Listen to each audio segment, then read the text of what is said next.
And we're live for the first time in 2 months. Welcome to I Ask No One. Hannah, you're here. Welcome, welcome. Special topic today. Today, this weekend's just very special because it's been 1 year since I started this. And it has been great. It's been fun connecting with people I look up to and all sorts of different backgrounds. But cheers. Thanks a lot for joining, and cheers to Gojira's latest record, which dropped yesterday, Fortitude.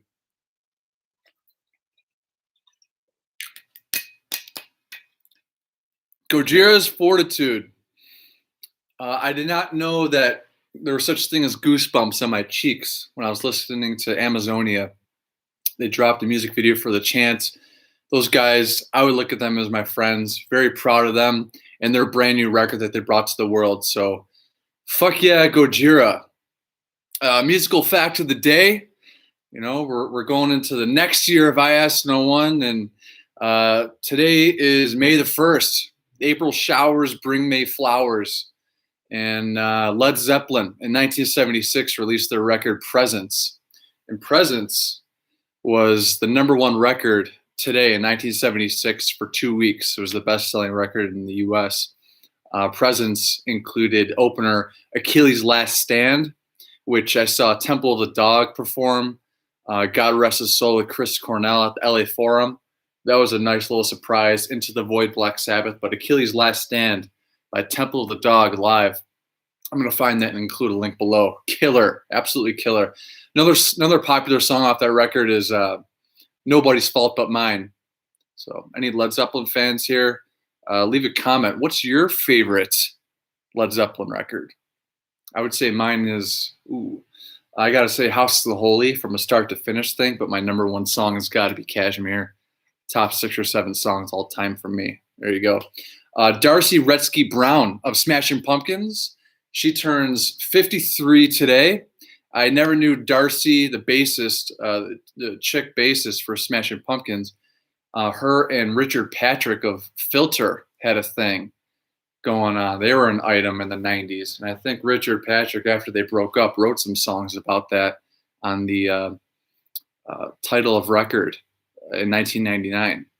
But she's the only one that's not in the current Smashing Pumpkins. I think it'd be pretty cool if she was to come on back, so they would have Chamberlain, Iha, of course, William Corgan, Billy Corgan, and Darcy. So happy birthday to her, 53.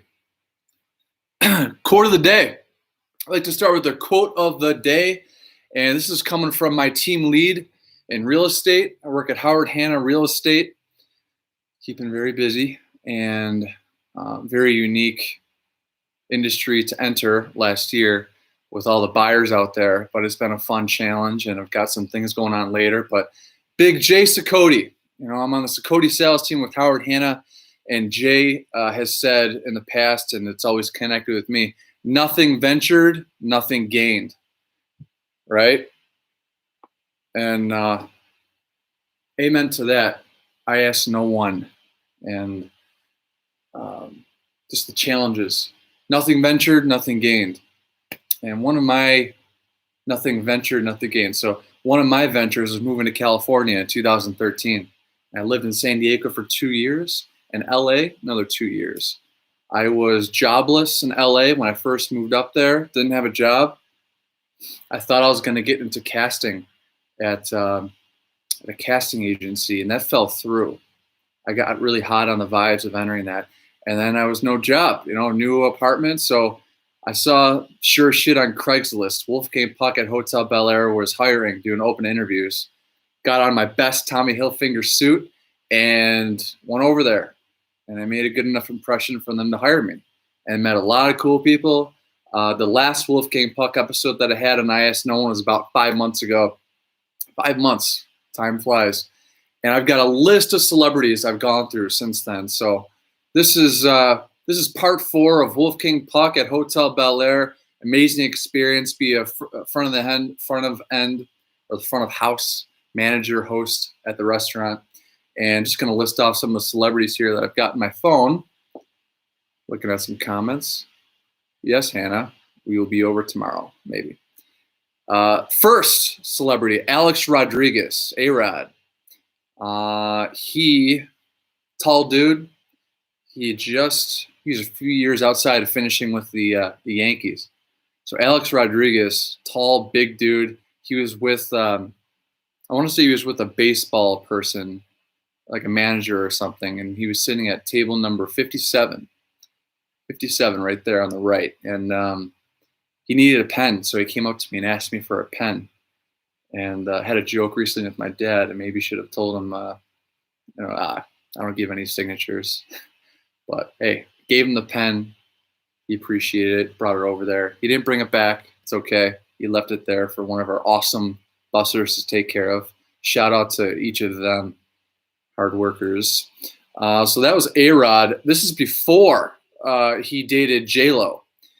And I think they started dating in 2017. So I met him probably in 16 or something like that. But Jennifer Lopez came in. And just from a male point of view, sitting her down was a pretty pinch me kind of moment. So that was awesome. She was with 6 of her girlfriends, and they wanted to squeeze into a booth. So I sat her down at table 64, and she wanted to go into the booth over. So we actually had 7 of her friends and her with a table on the outside squeezed right into a booth there. Jodie Foster, Jodie Foster from Hannibal and Silence of the Lambs. She was in with her wife, very nice woman. She at the time was filming, I think, a movie with George Clooney.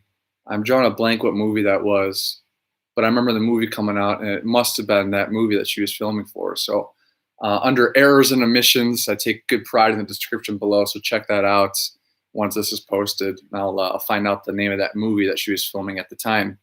I've seen Silence of the Lambs a few times, so that was a very cool moment. And you see all these celebrities all the time, and rock stars and business owners and football team owners, and there's a few people that really stand out.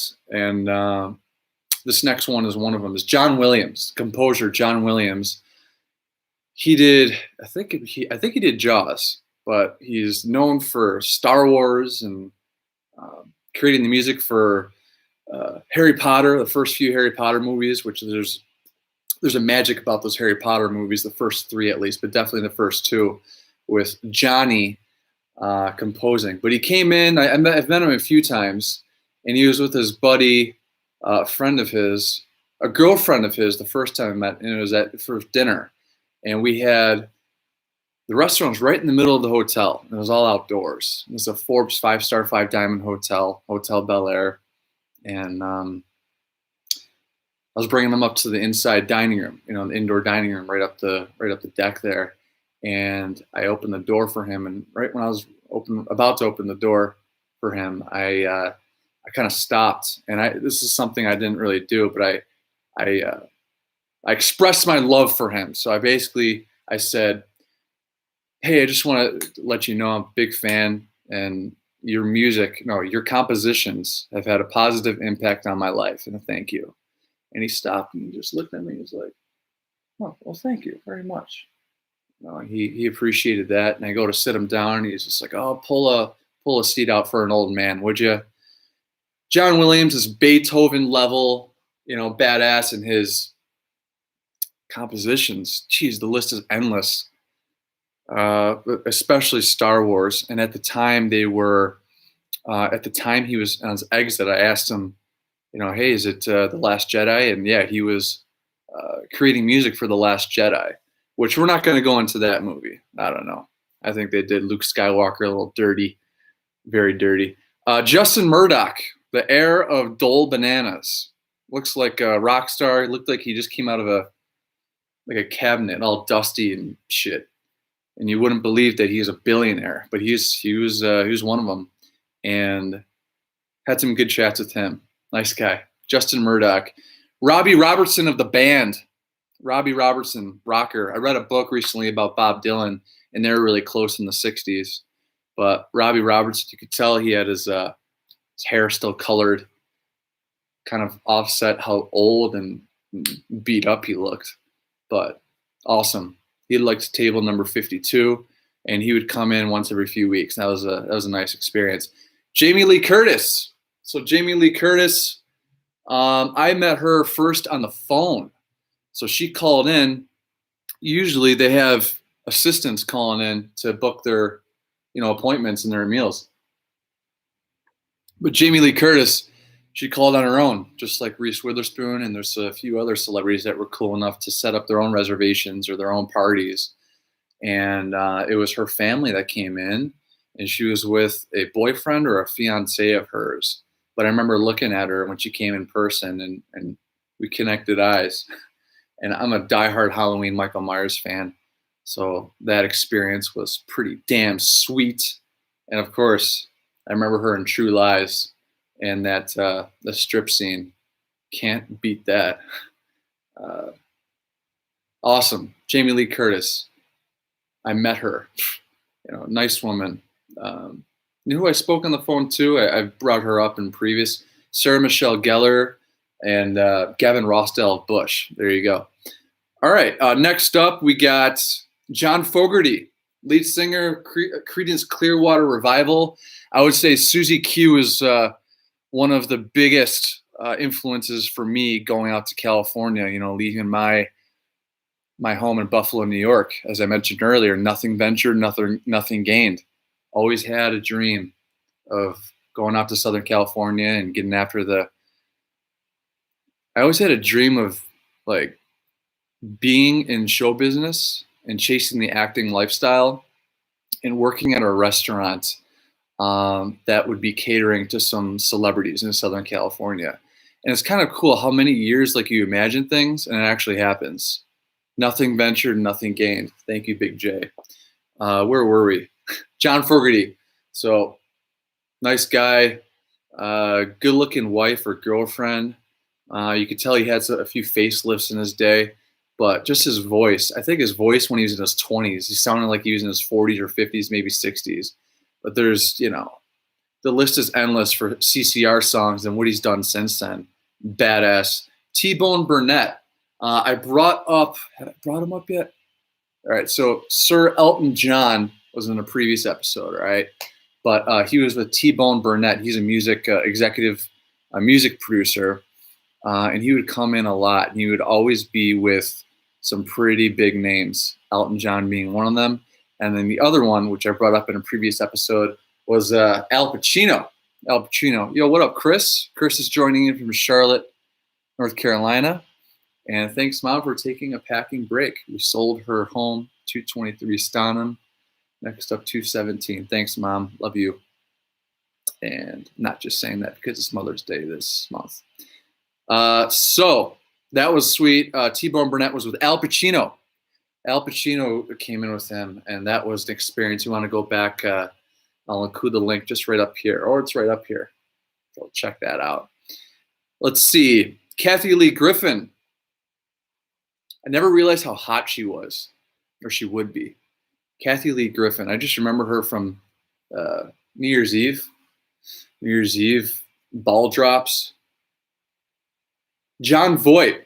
You ever see Anaconda? Jon Voight is Angelina Jolie's dad, and he sat at the bar right behind me. Struck a little conversation with him. Nice guy. But I just remember thinking to myself, wow, I'm talking to the asshole from Anaconda with Ice Cube and J-Lo. But he was with the buddy of his, and he was in Deliverance, I think, too, which I've only seen once, and I think I'll stay at one time for Deliverance.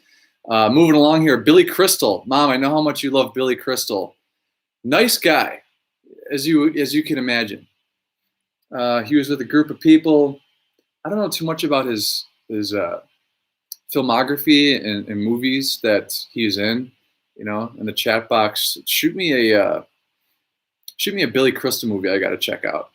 Colin Farrell, rock star actor, sunglasses, hat.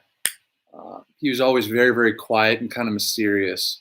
Met him a few times, but he would just, keep to himself, as a lot of people did at Hotel Bel-Air, as an escape. Kind of like a like this European oasis there. If ever you're in LA, just pop in for a drink or something. Wolfgang Puck Hotel Bel-Air. You will enjoy yourself. Or the Polo Lounge at the sister hotel.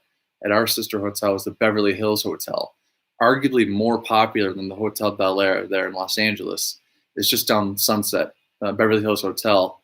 That's where our orientation was. That's where the party was for Christmas. And The Rock loves it there. Russell Crowe's got a presidential suite there. Really classy joints. Go to the Polo Lounge for a salad. You'll enjoy yourself. Nicholas Sparks. Does that name ring a bell? So Nicholas Sparks, I didn't know who he was at the time, but a lot of the girls that I was working with were really stoked to see Nicholas Sparks, the author of The Notebook. And he's the author of all these really romantic, sex-driven, emotional books that I've never read before, and I've never seen The Notebook, actually. Should I check The Notebook out?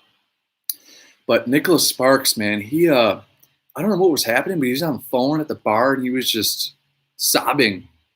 And he was opening up to a server about how, I think he had just broken up with a girl or something. And just talking to him, you wouldn't think that's something that, like, awkward. I'm awkward. I never use that word. If you're not awkward, then just like with Nicholas Sparks, though, it caught me off guard there.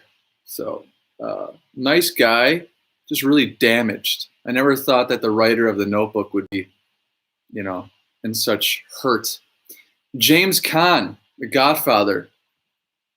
Thanks, Mom. When Harry Met Sally, we'll check that out. Yeah, Meg Ryan's coming up next. Actually, Meg Ryan I'll mention right now. Too much plastic surgery. A little too much of that. You couldn't even recognize her. But very, very sweet woman, like overly nice. And I just remember her from You've Got Mail with Tom Hanks. I think that's all I got with Meg Ryan. But yeah, James Caan. He was Sonny in The Godfather. And Arnold set up his death in a movie called Eraser. You've just been erased. Train. He looks back in the camera and he's got that like Italian ass look to him, and the train hits the limo and he blows up. I'm going to include James Caan's death scene from Eraser in the description below, not the Godfather one. Godfather one always bums me out because,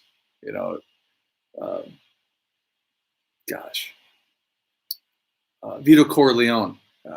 Shit. Marlon Brando, his reaction, look what they did to my boy. That always bums me out when I see that. James Caan was pretty sweet. So I met James Caan, I met Al Pacino, and my father has a Spiel the Wine television show every Saturday at 7 o'clock on WGRZ, NBC affiliate out in New York, Channel 2. Check it out. And if you missed it at 7 p.m., midnight Sunday night, just interviewed Mary J. Blige, who was nominated to go into the Rock and Roll Hall of Fame. You believe that? Mary J. Blige before Iron Maiden? What the fuck is up with that? Before Iron Maiden? Before Judas Priest? Who else? Jennifer Tilly. This dude's bride. And she played the bride of Chucky in Bride of Chucky and some of the future Chucky movies. She was a member of the Spa. Probably information I shouldn't be divulging. Maybe I'll mute this, maybe I won't. But she, nice woman. I would see her a lot. And she has that really recognizable voice, Jennifer Tilly. So every time I saw her, I would think of my buddy. And Chucky, he mounted my drum kit facing my bed in LA, Culver City. So there every once in a while, I would wake up and I would legit think there's someone looking at me. It was just part of the thrill. I don't know. I find it fun. I love a good villain, as I had mentioned in previous episodes. So Jennifer Tilly, Emma Watson. I'm not going to give away her nickname, her code name, but she would have the occasion. Emma Watson played Hermione Granger in Harry Potter, and there's the one memory that stands out to me. It was like 6:30 in the morning. She's one of the first people in the restaurant, and she had no makeup on. She walked right up to me, like really, really close, and she asked if she could go grab one of those booths. and it just came out of nowhere. So I'm just plugging away, preparing for breakfast and lunch and the reservations and the events and the parties and stuff. But here comes Hermione Granger. Nice girl. She would come by with the occasional date, like a new date. And I remember there were a few times I'd walk by her with two different guys, and she would be talking about like women empowerment things, like female activism. And I'm all for female activism. I am actually a board member of the Women's Council of Realtors here in Buffalo and Niagara counties. So very proud to rock out my love for female empowerment. So Dany Garcia. Dany Garcia is The Rock's ex-wife. Dany Garcia's got some big ass muscles, that's for sure. But she was just nominated as Businesswoman of the Year by, I think it was Variety magazine, and I congratulated her on that. And I was so close of asking her for a job, just as a joke, just to see what happens. I've done that with my next guy I'm going to bring up. I actually asked him, hey, what could I do? But Dany Garcia, she, what a sweetheart. Nice woman. All these celebrities are nice and they're quiet and they just keep to themselves. You have a few assholes. Sean Penn. Which other ones? Yeah, most of them were nice. But Dany Garcia, The Rock's current wife, Lauren Hashian, and his daughter, who just became a member of the WWE, a wrestler in the WWE, Simone Johnson. Simone Johnson's got The Rock's face. That stood out to me about her. But I've met The Rock there, and that was one of my all-time life moments, exchanging a smile with one-on-one with the great one. And that was sweet. I'd love to have him on I Ask No One someday. That will happen. Checking out some comments here. Got my mom and my sister. Let's see. But yeah, the one I was going to mention is Sir Anthony Hopkins. We were on a first name basis, him and me. I figure if I'm going to bring up Jodie Foster, I got to bring up Sir Anthony Hopkins. He's on Westworld. I've never seen Westworld before. And I've been told that I just need to audition for Westworld. I got to be like a robot. My nickname at the Hotel Bel-Air was Kevin from Heaven by some of the kitchen ladies. And then shout out to Stephanie and Nina. And I was also T1000 when we'd be lying out down the hallway and there's so many things going on. I always, when some of the other girls were just wanted to cry and go away, I held firm, nice in my suit, took care of business, the T100, stoic, just keep at it. And don't get too rattled. I almost got rattled when the entire Wayne Gretzky family was waiting for their table right here, and they were all looking at me. That's when you put your acting face on. That was a pretty sweet moment. But Sir Anthony Hopkins, I asked him for, hey, is there someone I could talk to audition for Westworld? Oh no, that's not my thing. I don't know. He just, he very, very politely said he's not in that kind of casting. But I'd love to see him again, actually. I miss him. Let's see here. Moving along. We're at minute number 23. I'm going to see how many more I could cram in 8 minutes. Okay. Friends. You got any Friends fans? David Schwimmer? Friends? My girlfriend, Ashlyn. She's quite a Friends fan. So much so, I think one of the first gifts I got her was a Friends blanket from Spencer's. David Schwimmer had a baseball cap on. When I saw him, he had the look that he was expecting me to kind of freak out and say, oh my God. And I think a lot of these people are so numb to that. Like people that they're just meeting or seeing for the first time, like give them the look like, oh my God. And he gave me that look, but I think I won him when I was just completely chill about it, nothing. And he would go sit in the indoor dining room and back there by himself and have his lunch or whatever. And David Schwimmer, every time I see him on the TV and Ashlyn's watching him, and I think of, how much of a chill, good dude he was to me. And I think just a fleeting thought here, the two nicest guys I would say that I worked with celebrity-wise would have to be Jake Gyllenhaal and Ryan Reynolds. Those guys are real nice.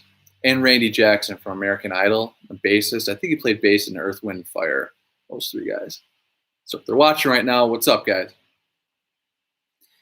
Let's see. Moving on, we have Lisa Kudrow.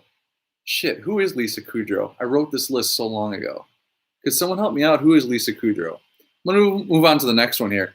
John Travolta. So John Travolta, I remember he just came in. He had a baseball cap on. He had, I think, his agent with him. And he sat at table 54. Table 54 is the one table that a lot of the big MRFers would sit. And, I would coordinate with Secret Service to let them in the back way, table 54. Coincidentally, this is episode number 54, and I Asked No One. Thanks again for joining. And if you're finding any value, hit a like, subscribe. It really means a lot. Approaching 200 subscribes, and my goal is to multiply that by 10 this next year. But no, my goal is to just keep doing me and keep enjoying this. It's been an organic, nice little release for me. And thanks again for watching.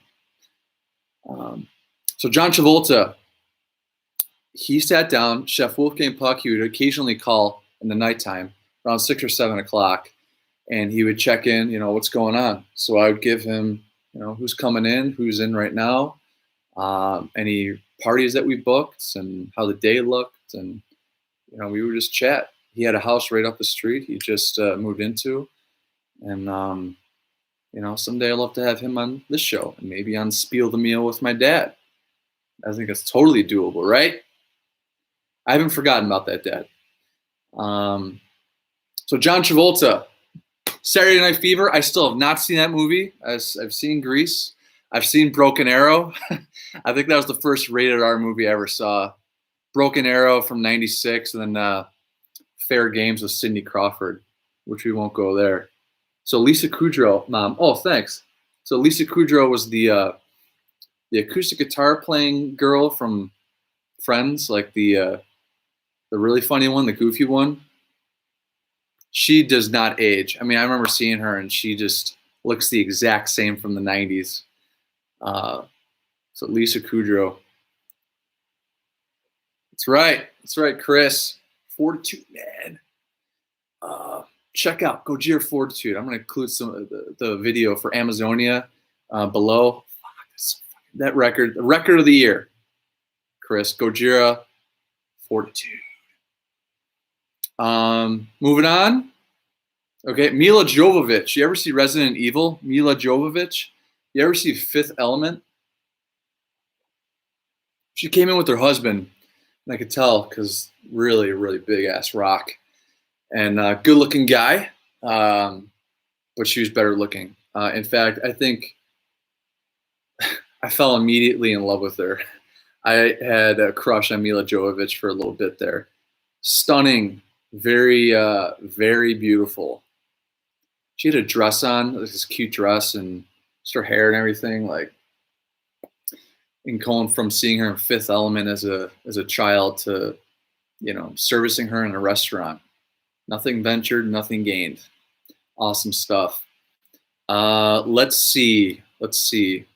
So Jim Irsay, the owner of the Colts, the Indianapolis Colts, he liked his drinks. Tony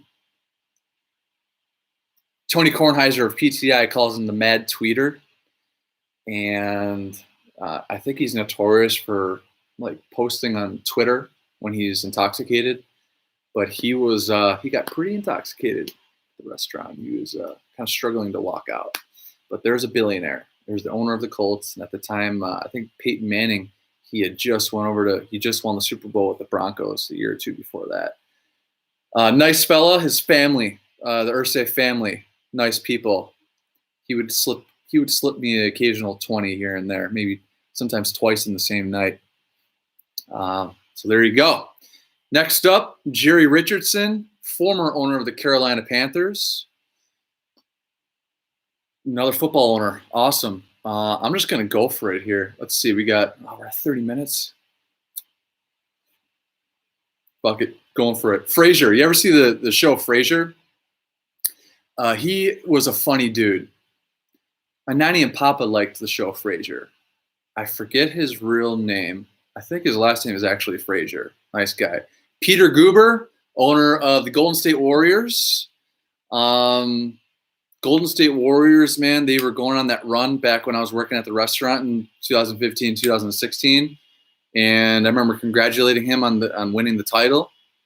But he's one of the majority owners of one of the greatest teams to ever play basketball, with Steph Curry, Klay Thompson, and Iguodala and Green. Entertaining basketball, but I'm still a LeBron James fan. It was so awesome how they won Game 7 at the Oracle. It was amazing. So Peter Guber. Let's see. John Feltheimer, Lionsgate. You know Lionsgate Films? He's the head of Lionsgate Films. And you can think of some pretty cool movies from the 90s to 2000s from Lionsgate Films. I want to say maybe Resident Evil and Gothica, and I'll include some of those below in the errors and omissions because I'm just not remembering some of the movies with Lionsgate Films. Anyway, I remember being very entertained with those movies. Nick Offerman. You ever see, is it Parks and Rec? Is that the show? I did not know that show. He looked familiar, but I remember a lot of the people I was working with were really excited to see Nick Offerman. But, you know, in short walks when I'd be the host, right? So I'd bring them to their table, and in the walks, you know, you get a little rapport going, a little hello, whatever, how are you today? And he was a jokester. He was messing with me, which was funny. Parks and Rec. Should I check that show out? Hear nothing but good things about it. Felicity Jones. Felicity Jones, she was the lead, the female lead in Rogue One, the first standalone Star Wars story film, which I think was just an amazing film. It was so fun to watch that. Felicity Jones, I would take care of her boyfriend and his twin brother a lot. Those two kind of reminded me of me and Ryan, the way we kind of interact with each other.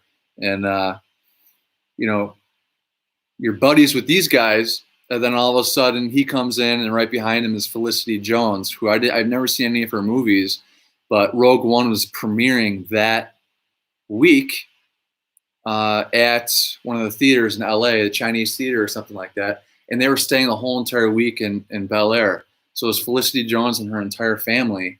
And, you know, you get to know some of these people, and you see Felicity Jones in the movie. It's like, you know, I know her, you know, and then that movie blows up, and very cool experience, guys, working for that restaurant. Really cool on paper, kicked my ass.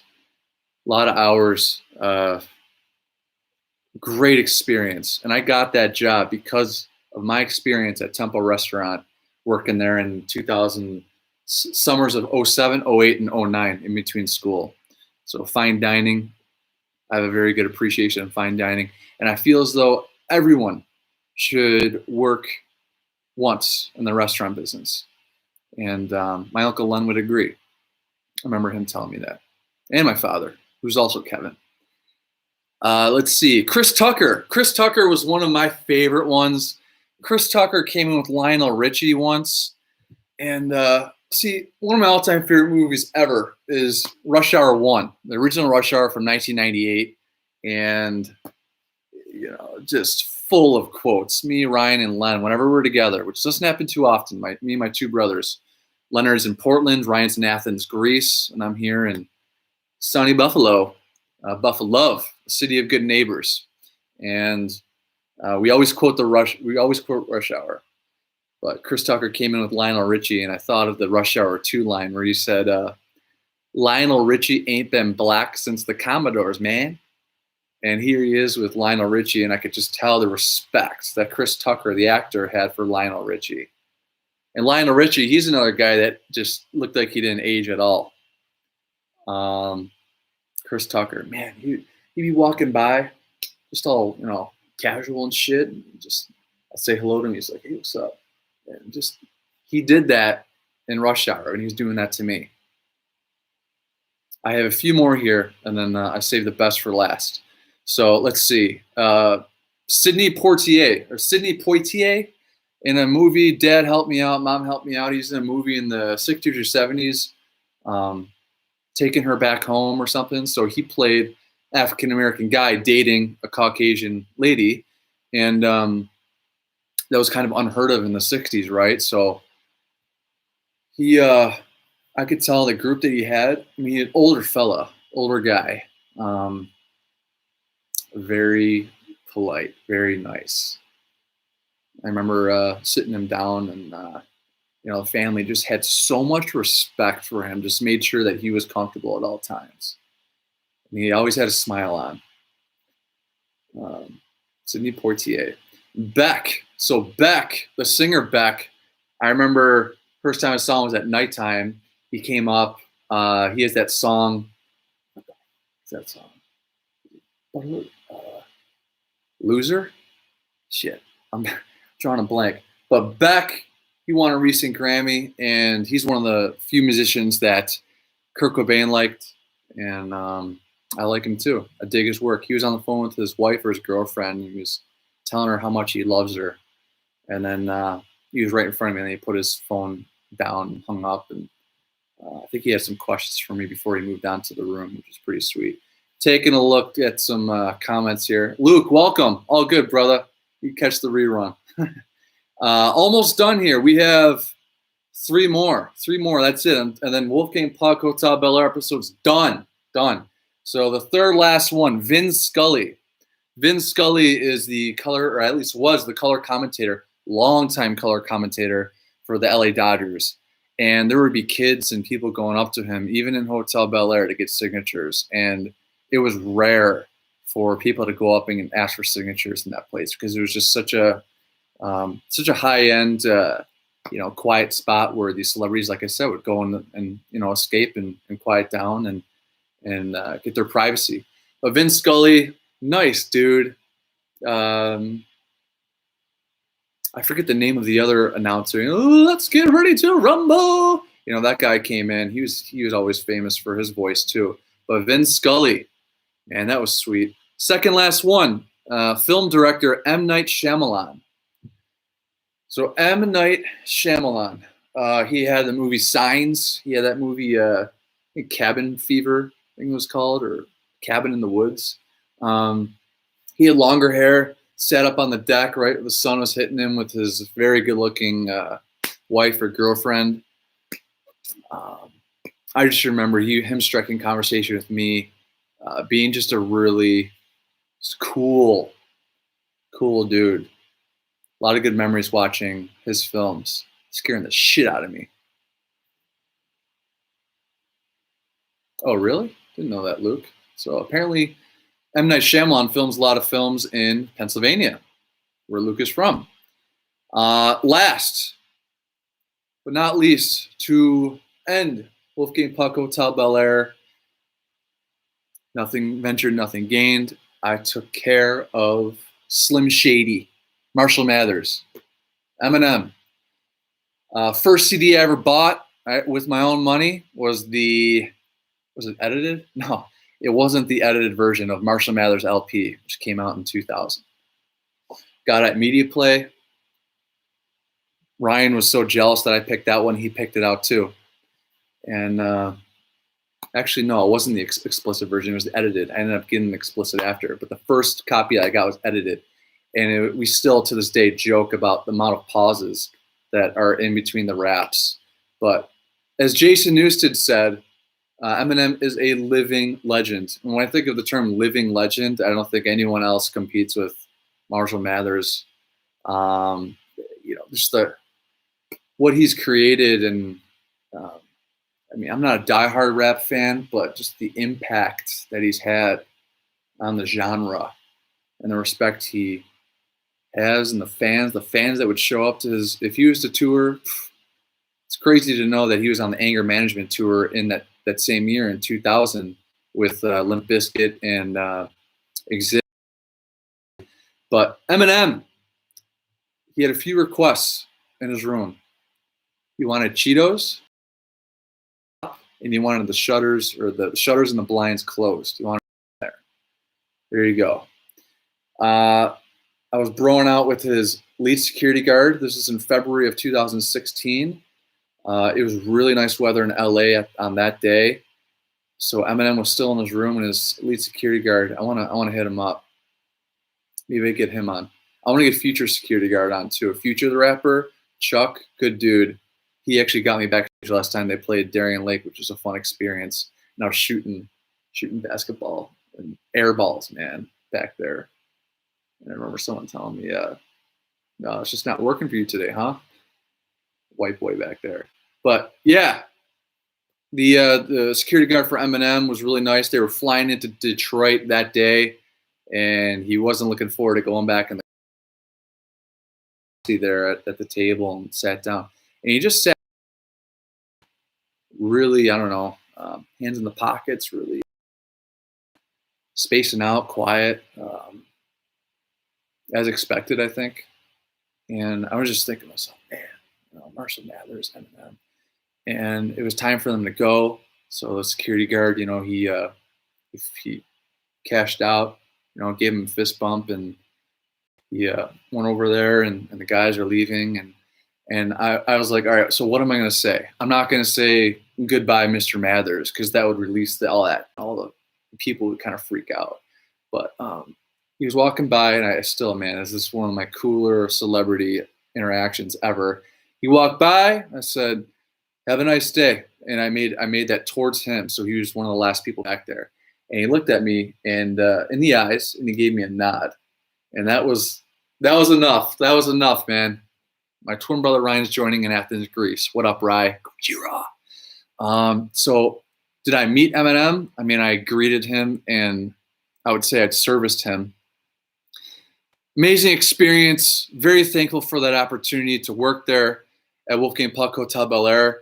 I want to give some shout outs real quick to some of my team members that I worked with there and that brought me in when I had no job in Los Angeles, and that kept me going. That kept me marching forward with my auditions and going for the Doritos Super Bowl commercial and going for those music videos.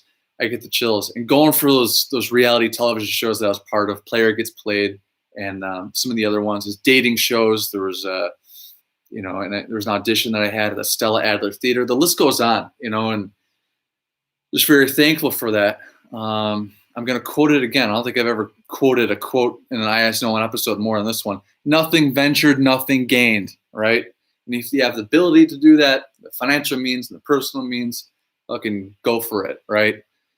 54 episodes into a podcast where I'm talking about me. I mean, come on, it's just so cool. Anyway, thank you to Hotelier of the Year, Mr. Edward Mady, friend of Joe Torre. He's the regional director of Dorchester Collection. Dorchester Collection's got a number of hotels all around the world. The only two in North America are in LA. So there's the Hotel Bel-Air and the Beverly Hills Hotel in Beverly Hills. And they have other hotels in Zurich, Switzerland, Geneva, Switzerland. There's two in London. So someday I'd like to go visit. But Mr. Mady, thank you, sir. Paula Zelaya for bringing me on. Chef Hugo Bolaños, thank you so much. Rosie Butler, I miss you, Rosie. And you're a fellow realtor out there in California. Let's share some tips, huh? Love to hear how the market is out there in California now. Looking at some questions, some comments here.